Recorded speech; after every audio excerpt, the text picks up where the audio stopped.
Welcome back, everyone. In this video, I'll be tier ranking all the books I've read so far in 2025. I've got 21 books, I think, that I've read. Some really good ones, some not so good ones. And so let's get into it. Starting off with Golden Sun by Pierce Brown. Straight up S tier. Oh no, it's not dragging up there. What is going on? Jesus. There we go.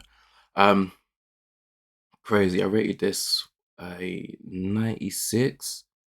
Pierce Brown done the madness on this. This is one of the best middle books of all time. This is the second book in the original Red Rising trilogy. I know it's a series now, but this was the original middle book.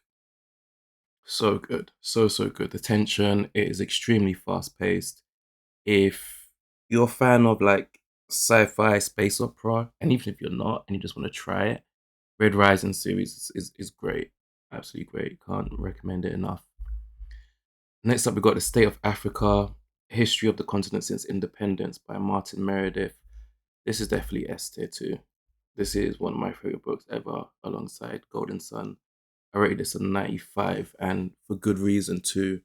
It's Martin Meredith's a historian. This is a history book, and he documents um, predominantly 20th century Africa through different themes. Each chapter is like a different theme, so he talks about multiple countries within each chapter. Very well written. It kind of reads like a dystopian novel, which is absolutely fantastic because, well, not fantastic because it's real events, and you know, 20th century in general was an absolute fuckery and a half. But really, in the case that a lot of history books can be like quite dry and tedious, and this definitely isn't that. Meredith writes extremely well. Next up, we got Jade War by Fonda Lee, which is the middle book in the Greenbone saga. In terms of how it ranks for the book so far, it would be A tier. What did I rate this book? I gave it an 82. This was a good book.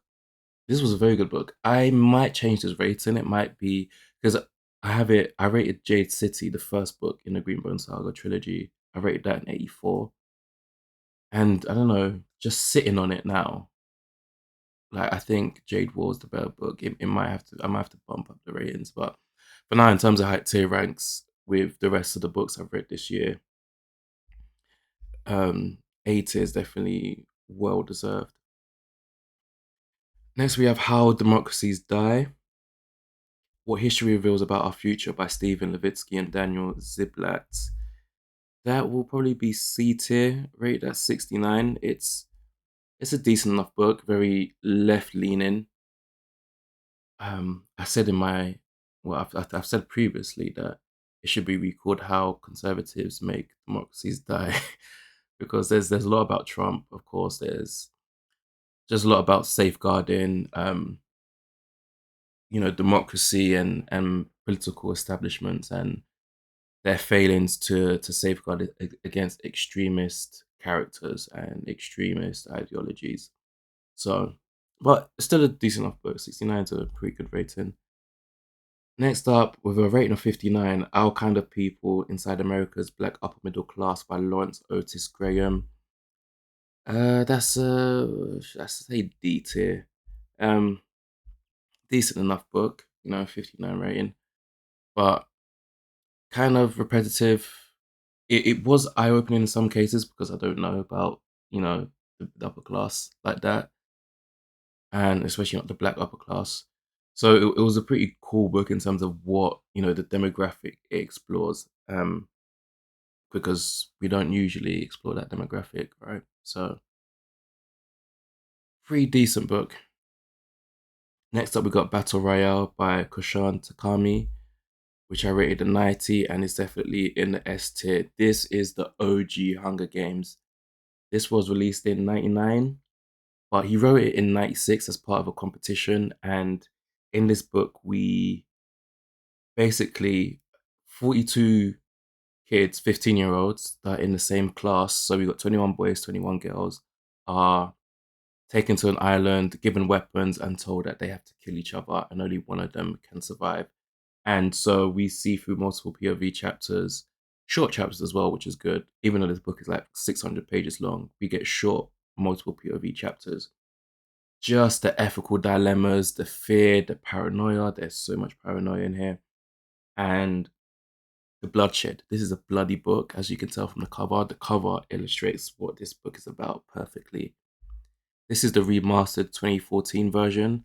There is a 2004 version, I believe, or 2006 version. The cover's got more of like a James Bond kind of stealthy vibe, even though it's a pretty cool cover. But I read the remastered version, very, very, very good. The OG Hunger Games. I'm telling you. I DNF'd The Hazards of Time Travel by Joyce Carol Oates. That really shouldn't even really be here, to be fair. So I put that D behind Our Kind of People. Next up, The Hero of Ages by Brandon Sanderson. Ooh. I rated it at 74. I It's either B tier or A tier. I'll keep it B tier for now. Very clever book, very clever series, the Mistborn Era 1 series. It's not, for me, just greatest of all time fantasy at all. It's good. It's actually quite good. But yeah, Hero of Ages is the final book in the trilogy, and I mean, by now, if you haven't read Mistborn, like chances are, even if you know what, if you're kind of new to fantasy, I'd recommend Mistborn a lot. It's so good, and it's a good way to be introduced to hard magic systems. So I like the book. I like the series. I was expecting more, and I have a whole bunch of Sanderson videos about the individual books, the reviews for them, and just my general feelings about Sanderson and the Cosmere. So you can check that out. Next up, we have Reinventing Africa: Patriarchy, Religion, and Culture by Ife Amadumi. This is I rated this an 80. Do I have this? I have this above Jade War. Sure. This is an exceptional book. Very, very, very cool book. Ife uses communities, predominantly this Eastern Nigerian Igbo community, to sort of explore matriarchal and matrilineal societies. She kind of critiques a lot of Western concepts, and how Western academics have sort of colonized essentially African anthropology. Trying to shoehorn Freudian concepts like what was it? What complex was it? I forgot what one he was talking about. It's the one, like the ancestral one with like the sexual one between like woman and child. That one I forgot what it was called off my head. Trying to shoehorn that into like matriarchal African societies. She really does go off about that, and she kind of just really questions the literature and sort of the how African anthropology is viewed, how African societies are viewed, and whatnot. And it's a very good book, very short book, but very good. It definitely packs a punch. Never Split the Difference. Ooh. Negotiating as if your life depended on it by Chris Voss. I would put this C tier. I rated this as 67. It's a good book. I'm a psychology graduate, so I'm familiar with a lot of the concepts here. This book would have been better if it was a memoir about Chris Voss, as opposed to being part memoir, part self help book. Because Chris Voss's life, in terms of having to negotiate hostage situations and whatnot, is fascinating, and I really enjoyed that concept of it. It really should have been a memoir, but it's a good book. The Book of the Unnamed Midwife by Meg Ellison. This will also be C tier, actually no, D tier. I rated this a 30. This is a post-apocalyptic book in a world where a virus has wiped out 99% of humanity, mostly women. It really affected women and children a lot. So even though there are women in this book, it is the world, this dystopian world, there's mostly men. And so we follow in a female protagonist who's a midwife who kind of goes along the West Coast and sort of travels the country trying to find a community, just trying to, trying to survive in this crazy world. The pacing is fast. I tore through this book. It's extremely fast paced. The premise, the premise should be good, but it just doesn't. It's not there. The world building, the tension, that post apocalyptic tension that should be there when there's brutality left, right, and center, and there's a potential for a lot of brutality.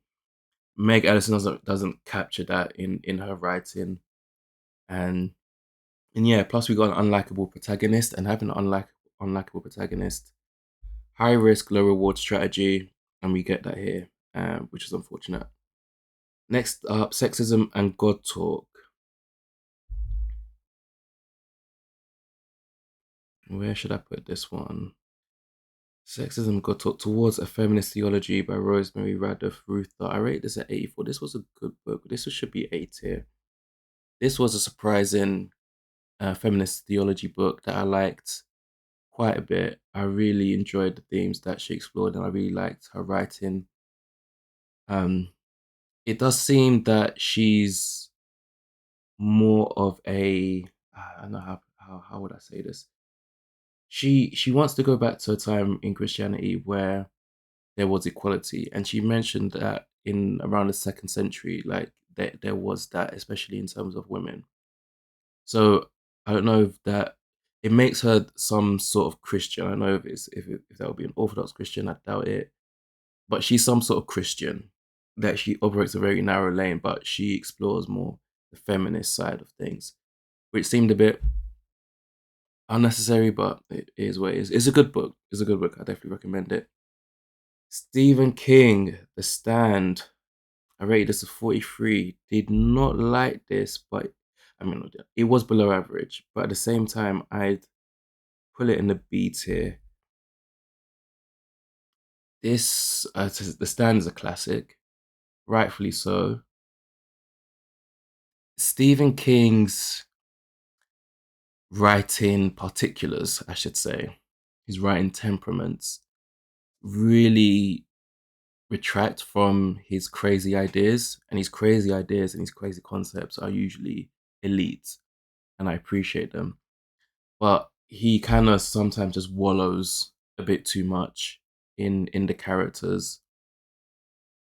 I found this that it's definitely an overrated book. I'm glad I DNF'd this originally around page 300 several years ago, and if it wasn't for Nick's story and Nick being in the back of my mind for years, I wouldn't have gone back to it. And I'm glad I read it. I'm very, very glad I read it. But it is an overrated book. But so far this year, it would be a B tier type of book. But because I'm going to be doing this, well, I'll be doing this every quarter. And then obviously at the end of the year, we've got the big best books of 2025. It would definitely, it probably won't be B tier by the end of the year for sure. Abortion and the Politics of Motherhood by Kristen Luca. I rated this 82. This should be, isn't quite an A tier. But would I put it over Hero of Ages? Yes, I would. So this would be top of B, if I'm being honest.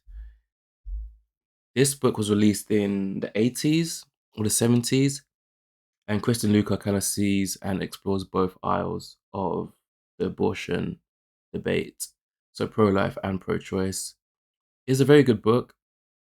I wanted to read it just to get, just to see what the rhetoric on abortion was like pre social media. And I got it with this, and it was good to know. And I learned a lot, kind of a lot about what the physician's role was in the abortion debate. Because now you're just going to get, absolutely showered with about women's this and women's that. But I'm glad that Luca really touched and explored how the physicians shaped the abortion debate and how their actions led to what we see today. And this is in America too. The Pavement of Prostitution, Abolishing the Sex Worth Myth by Julie Bindel, rated 56. This will definitely be, I think this is D tier. Yeah, kind of D tier. This is more of an A to Z of just, people who work in sex work trying to, raise awareness about it, charities that are about it, and also just sort of the enclosed world of what's going on. Because, like when you're in a conservative circle, when you're in a liberal circle, when you're in a black power circle, socialist circle, prostitution, sex work circle, all these different circles, all these different causes, it's its own ecosystem, right? And so Julie Bindel does well to actually like explore what's going on within the ecosystem, the good, the bad, the ugly, from the charities perspective, from academics, from prostitutes themselves, from former prostitutes, from non-profit organizations and charities and all that good stuff. But it wasn't any sort of crazy deep analysis about it, to be fair. Next up, Comparing Religions Through Law, Judaism and Islam by Jacob Nussner and Tamara Sun. I rate this a 46. This would have to be bottom of C tier, definitely. Let me actually move this alongside. Yeah, definitely C tier. This really should only read. It's so niche, and because I'm kind of exploring theology a bit more. This made me realize that I'm really only interested in Christian theology and not really interested in Judaism or Islam. So if you're interested in both, and if you're interested through law or just an overview of religions and kind of getting a comparison, it is a good book and it covers quite a bit. Other than that, you might as well stick to what you want to stick to. The Atlas Complex by Livy Blake. This is the last book in the Atlas trilogy. This was a horrible book. This was horrible. This is the biggest disappointment in a book ever, alongside The Children of Men and oh, what's that popular? Is it Through Her Eyes? Worst books, absolutely just atrocious. Livy Blake does not wrap up the series well. I knew this would happen. I waited a year after it got released for the paperback version, and I saw the reviews from from within the year it got released, and it wasn't good, and it was the lowest of the series. She is actually, let's move on. I have a whole video about it. I have a whole video about the series and a whole video about the book, ranting about it. So let's move on. A Clockwork Orange. This would also have to be D tier, to be fair. Even though I rate this 37, this book by Anthony, is it Burgess that it's pronounced? It's a classic, but it's a novella. It's a pretty short book, but I like the themes, the book itself, and the writing was surprisingly pretty good. Minus like the slang and all the words and the linguistics is off putting for sure. It needs more, to be fair. That's about all I can say about it. It needs more. Male Dominance and Female Autonomy, Domestic Authority in Matrilineal Societies by Alice Schlegel. I rate this as 75. This will definitely be B tier, above The Stand. This is essentially a book about a study that she done. It is the study just in book form and kind of expanded a bit more.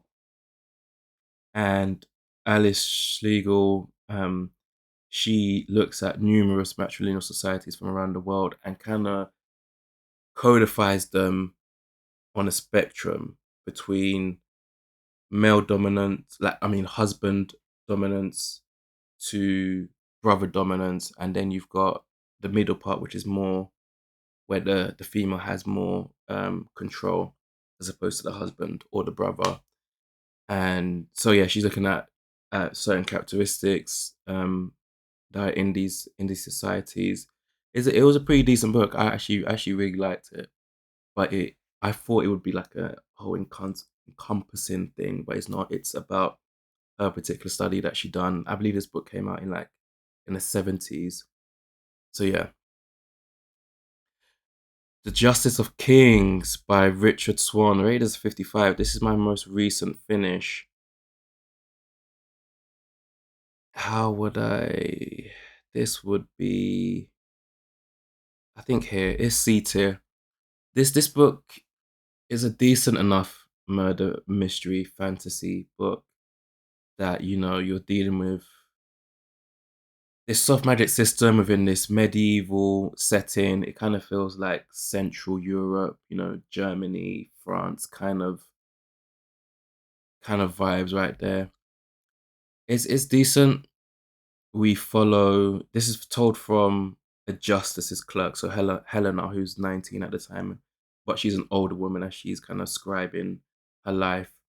And justices are basically judge, jury, and executioner for the empire with special powers, and they kind of go around the land settling disputes. And we follow a particular justice and Helena and another aide as well, I forgot his name, as they get as they get sort of dragged into this wider conspiracy, which seemed to be just a regular mystery to it be an open and shut case. Well, it didn't seem like an open shut case, but it was a actually no, it wasn't. It was a very someone died, like a noble woman died in a town where those sort of things aren't supposed to happen, and there's a big wider conspiracy thing to take down the empire. But we don't really get to that in this book. The players and the chessboard things are moving about, but I don't think I'll be continuing with this series. It just didn't do enough for me. The Condition of Postmodernity, an inquiry into the origins of cultural change by David Harvey. 53. This probably end of C tier. I should have concentrated more of this. I need to learn more with it, but it wasn't written. It is, he has a lot of ideas. I didn't find a lot of his arguments that compelling in terms of, is this the origins of cultural change? And he was looking at modernity, post modernity, and he goes through a whole range of things, right? From capitalism to Fordism to architecture to time and space. He talks about labor movements, but still wasn't for me. And lastly, Blood Crazy by Simon Clark. This is a young adult horror book, dystopian, post apocalyptic, where adults have gone crazy and have started killing all the children. And so we follow Nick, who's a 17-year-old, as he tries to survive in this world. And he eventually joins forces with other teenagers and children that are trying to survive. Good book. I didn't know going into it that it was going to be a YA book, but these things happen. I definitely put it B tier. It was a good book, extremely fast paced. The theories around why the adults have suddenly started killing everyone when they were just normal the other day is it's pretty decent. But yeah, but I expected more. I thought it was going to be a lot more serious than it was. But yeah, so that's my tier ranking for all the books I've read so far. So that includes January, February, March books. On your screen is a playlist of our book talks, book reviews. There's definitely something there you'll like. Thank you for watching. Thank you for listening.